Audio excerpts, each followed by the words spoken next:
जब हम उस टाइग्रेस के स्पॉट पे पहुँचे तब हमने एक पोजीशन लेकर के गाड़ी किनारे खड़ी कर दी।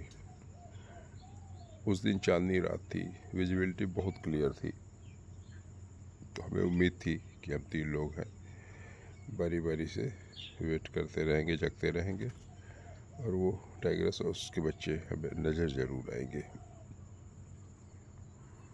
ये सोचकर हमने किनारे गाड़ी लगा करके आराम करने लगे। गाड़ी के सारे शीशे खुले हुए थे, बहुत ठंडी हवा चल रही थी। इस मौसम में पता नहीं कब हम तीनों को ही नींद आ गई, पता ही नहीं चला। हमारे मित्र बंसीनगर के जब उन्होंने मुझे आवाज़ दी, भैया उठो, मैं एकदम हड़बड़ा कर उठा तो बोले, अरे हम तीनों लोग सो गए थे और करीब आधा घंटा तक हम लोग सोते रहे। मैं गड़बड़ा गया क्योंकि हम लोगों ने प्लानिंग नहीं करी थी सोने की, सब जग रहे थे। अचानक से नींद आ गई।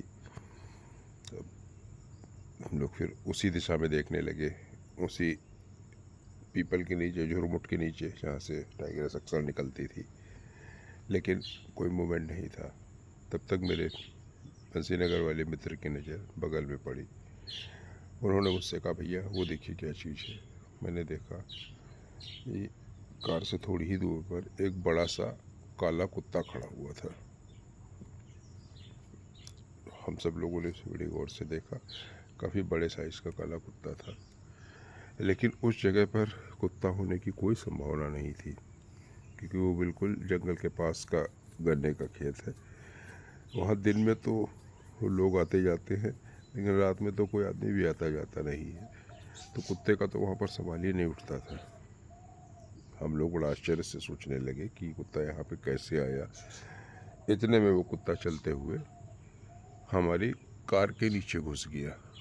अब हम लोगों के अंदर थोड़ी सी खौफ की लहर दौड़ गई कि इतने वीराने में ये कुत्ता मतलब ही नहीं बनता है। हम लोग सब जंगल के किनारे रहते, इतना तो अनुभव था कि टाइगर के इलाके में कुत्ता होने का कोई मतलब ही नहीं है। हमने हाथ से गाड़ी का दरवाज़ा पीटा कि शायद वो नीचे से निकल जाए, हम लोग गाड़ी स्टार्ट करें। हम लोगों का चलने का मूड हो गया था, लेकिन वो नीचे ही घुसा रहा। हम लोग चारों तरफ खिड़कियों से झाँक रहे थे कि वो बाहर निकले तो हम गाड़ी आगे बढ़ाएं, लेकिन वो नहीं निकला, गाड़ी के नीचे ही था। मैंने सोचा चलो गाड़ी स्टार्ट करता हूँ, शायद स्टार्ट होने की आवाज़ से निकल के भागे। ये कहकर मैंने गाड़ी का सेल्फ मारा, गाड़ी का एक्सीलेटर लिया, लेकिन कहीं कुछ सुगबुगाहट नहीं सुनाई दी। मैंने कहा बड़ा ढीठ कुत्ता है ये तो। मैंने सोचा चलो मैं धीरे धीरे गाड़ी आगे पीछे करता हूँ। मैंने कहा पहले मैं गाड़ी पीछे की तरफ करता हूँ, जिससे अगर ये आगे होगा तो निकल के भागेगा तो पता चल जाएगा। सारे लोगों की नज़र बाहर खिड़कियों से बाहर थी कि कुत्ता निकलता है कि नहीं, और मैं गाड़ी बैक कर रहा था, लेकिन मैं बैक करते हुए काफ़ी पीछे चला गया और कुत्ते का कोई नामो निशान नहीं। अब हम लोग थोड़ा सोच में पड़ गए कि कुत्ता गया तो गया कहाँ। फिर तब तक हमारे मित्र सुरेश ने कहा, भैया हमें कुछ ठीक नहीं लग रहा है, गाड़ी बैक करके घर चलते हैं। बस मैंने तुरंत गाड़ी बैक करी और आनन फानन में हम लोग अपने कैंपस में आ गए।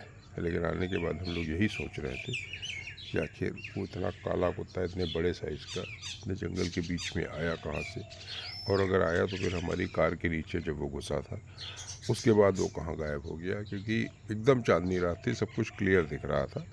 अगर वो हमारी कार से निकलता तो हमें बिल्कुल दिखाई देता।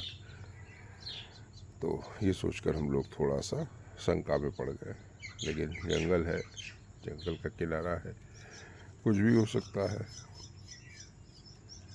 तो इसमें ज़्यादा दिमाग खपाने की ज़रूरत नहीं। हमने अपना ध्यान बाग पे केंद्रित कर रखा था। हम लोगों ने चलो सवेरे देखेंगे टाइग्रेस निकली वहाँ कि नहीं निकली। सवेरे हम लोग 6 बजे गए तो देखा सवेरे फिर वही ताजे पगमार्क होने हुए थे। मेरे ख्याल से 4-5 बजे के आसपास टाइग्रेस और उसके बच्चे निकले थे। उन्होंने खूब बालू में उछल कूद की थी और उसके बाद गायब हो गए। चलते समय हम लोगों ने सोचा चलो कार के पास देखते हैं चल के, जहाँ हमने कार खड़ी की थी। अगर रात में उसमें कुत्ता गया था तो बालू में उसके नीचे जब घुसा था तो कुछ निशान होते, लेकिन हम लोग वहाँ पहुँचे तो देखा वहाँ पर कोई ऐसा निशान नहीं था बालू में कि जिससे लगे कोई जानवर हमारी कार के नीचे या आसपास हो। तो कुछ चीज़ें बहुत रहस्यमयी होती हैं जंगल के किनारे। इस तरीके के और भी किस्से मैं आप लोगों के साथ अब लगातार शेयर करता रहूँगा।